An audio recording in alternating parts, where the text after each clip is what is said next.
తనువులోనే తడబడి నేత్రాసకి లోబడి ఆది అందున ఆది దంపతులు చేసేదే పాపమే.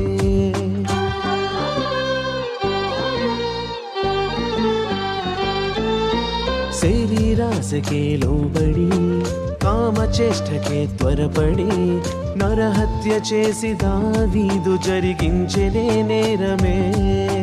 ఆశించిన నేత్రమే చేస్తోంది బ్రతుకునే చిత్రమే.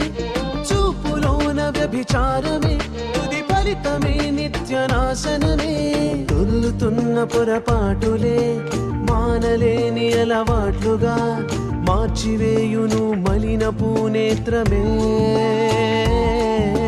ఆకర్షణ వలలెన్నున్నా చిక్కుకొనని యోసేపులా సుగుణాలతోనే సాగించు పయనమే.